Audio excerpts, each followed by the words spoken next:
Almost all Americans who are not on Medicare or not children are gradually going to be ensnared in the Obamacare trap with no way out. The Obamacare legislation says everybody has to have insurance, and the insurance they have has to cover everything, the entire panoply of services, whether they need them, can afford them, or not.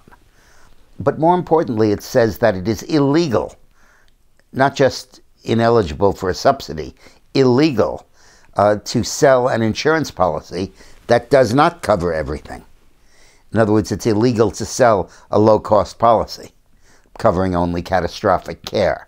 There's an exception for people under 30. And that it is illegal to grade your insurance premiums based on the level of risk and charge people who are more at risk more and people who are less at risk less. They're allowed a limited band, but way below what the market itself would do.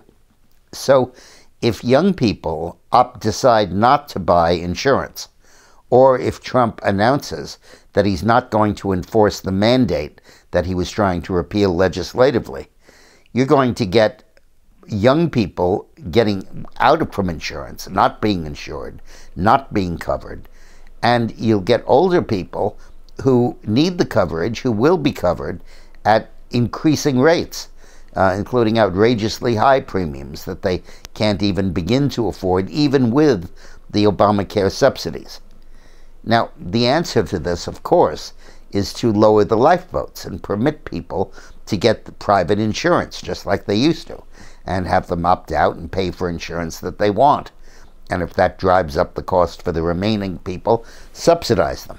But Obamacare makes that illegal, and the refusal of the Democrats to participate in any solution, and the wrongheadedness of at least 3 Republican senators in not voting for a change in the law, leaves the American people stuck. You're stuck with your insurance. You're going to be stuck with the premium increases. You're stuck with the coverage you don't want, don't need, and can't afford. And there's nothing you can do. So I don't know the answer to this. The Senate Republicans, by their failure to act, have basically closed the exits during the fire. And but we have to understand the gravity of where they've left us. 2 weeks from tomorrow, our new book, Rogue Spooks, the Intelligence War Against Donald Trump, comes out.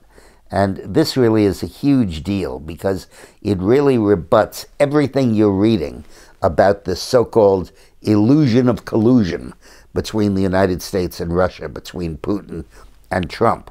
It explains how it came to be, how this dossier came to be developed, why it's phony, why it's wrong, how the leaks fanned the flames of this, and where they're planning to lead it, and how to counter it. It really is a manual to how to stop the coup d'etat that is going on now in the United States. A coup led not by the military-industrial complex, which we used to fear, but a new game in town, the Intel media complex. So please order your advance copy now. If you do that, I'll send you an autographed book. Just go to dickmorris.com and order it there, and we'll send you an autographed book or a book plate that you can put into the book. And it'll get us off to a really good start and really help the book's momentum, and I'd appreciate it. Thanks very much for watching.